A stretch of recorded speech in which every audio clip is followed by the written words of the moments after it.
Hello, what up everyone? Another day, another verse na naman tayo. Day 205. Nagsimula ulit tayo ng panibagong book, yung sumunod na book, and that is the Song of Songs or awit ng mga awit. And our verse for today is makikita natin sa Song of Songs chapter 3 verse 5. Yan ang sabi dito, kaya kayong mga dalaga ng Jerusalem, mangako kayo sa pamamagitan ng mga batang usa at gasela, na hindi nyo hahayaang ang pag-ibig ay umusbong hanggang hindi pa dumarating ang tamang panahon.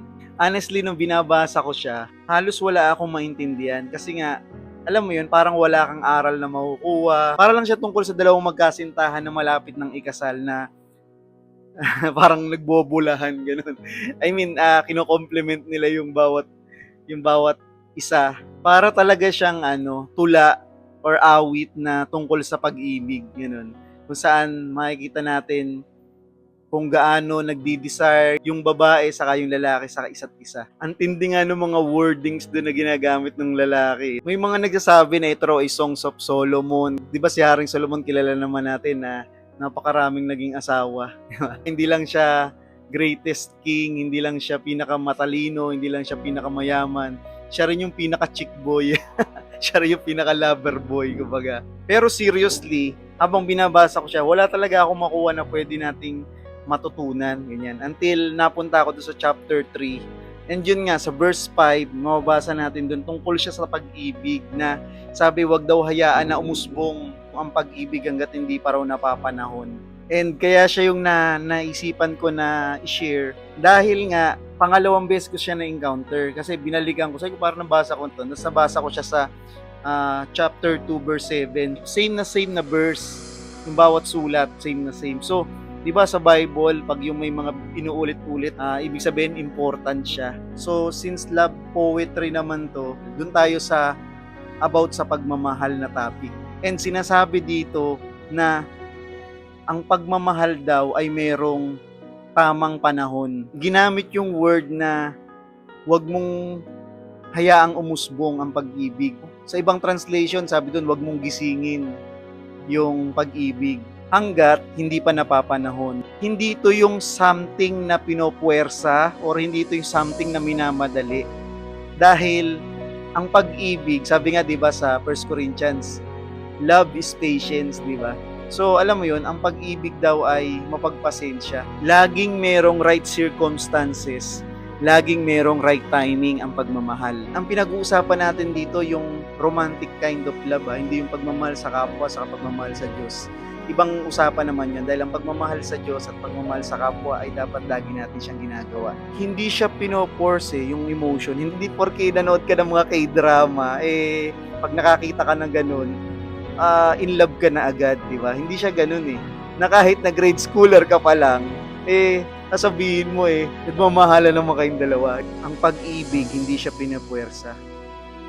Kusa siyang binibigay. Naturally and willingly, ibinibigay yan kapag tamang panahon na. Do not force a relationship or do not force someone na mahalin tayo dahil ang tunay na pag-ibig ay ang Diyos na nagbibigay. I-practice natin yung self-control. Isa sa mga pinakamahirap na aspeto ng pagkatao natin. Pero with the power of the Holy Spirit, kaya natin ito. Especially sa panahon ngayon na napakahirap ng buhay. Talagang hindi mo dapat umpisahan ng isang sasabihin mo na mahal kita, gato ganyan. Ang mahal din ng bigas, di ba? Instead na paganahin natin yung emotion natin saka yung desires natin, ito yung paganahin natin, yung isip natin. Yung passion natin, regalo siya ng Panginoon. Pero mas dapat ang nagko-command sa atin yung isip kaysa yung puso. Meron na rin akong sablay sa past na relationships. And totoo naman talaga na ang lahat ng mga nagmamadali ay kadalasang nagkakamali. Very timely yung verse dahil para ma-educate hindi lang yung mga kabataan kundi ultimo yung mga tao na hindi nakakaalam that love is like a law. Kaya siya merong mga right timings para hindi tayo pare-parehas mapahamak. Imagine you're driving and napunta ka sa isang stoplight, tapos sinabi ng stoplight red, di ba? That means stop. Pag red ang sinabi ng stoplight, tapos nag-go ka, magkakaroon ng aksidente at maaari ka mapahamak at hindi lang yun, mandadamay ka pa ng ibang mga tao, di ba? Kapag ipinilit natin ang isang bagay na wala sa right time ng ating Panginoon, maaaring mapahamak tayo, masaktan tayo, or worse, makadamay pa tayo ng ibang tao. Kapag nasa highway tayo, may speed limit, di ba? Kaya yun nilagay doon, yung speed limit, para sundin natin yung tamang speed para rin sa ating protection. Kung hindi natin yun gagawin at maaaring nagkaroon ng problema, ma-out of control tayo at maaaring kapahamak natin. At the same time, yun nga, makadamay pa tayo ng iba pang mga tao. Napakahirap ng self-control, pero kakayanin natin lahat sa tulong at habag ng ating Panginoong Diyos. Hindi natin kaya sa sarili lang natin, kailangan natin si Lord. Hindi na to tungkol sa sarili nating nararamdaman, kundi tungkol na to sa nararamdaman ng ating Panginoon. Si God kasi may perfect timing siya. Irespeto natin ang perfect timing ng ating Panginoong Diyos. Sa lahat ng mga ginagawa natin, hindi lang naman sa relationship, sa marriage, sa buhay natin, laging merong perfect timing.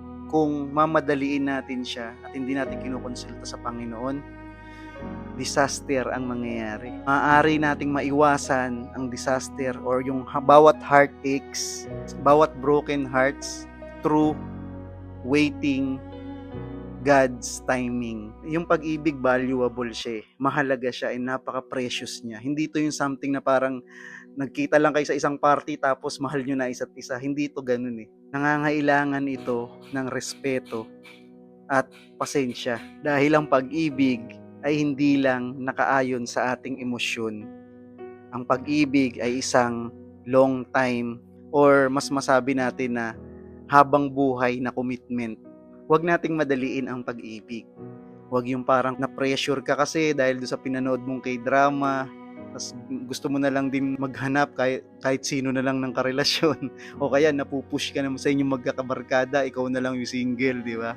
O kaya naman, ikaw yung laging third wheel na parang pag mag-isa ka, nalulungkot ka. Pray na magkaroon tayo ng wisdom at pasensya and ma-enjoy natin yung paghintay dun sa right timing ni God. Laging merong go signal si God. Pag red pa, red pa. Pag sinabing yellow or slowly, di ba? Pero pag green means go. Huwag nating madaliin ang pag-ibig. Allow natin na baka kasi akala natin ready na tayo pero hindi pa pala.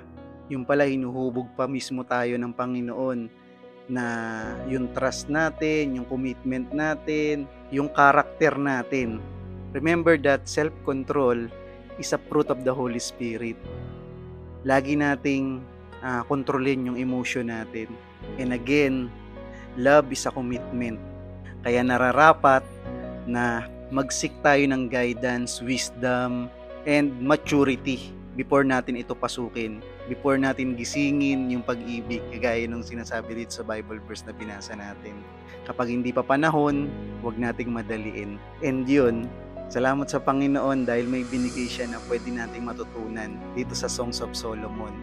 God bless everyone and nawa ipatuloy nating palaganapin ang salita ng Panginoon dito sa mundong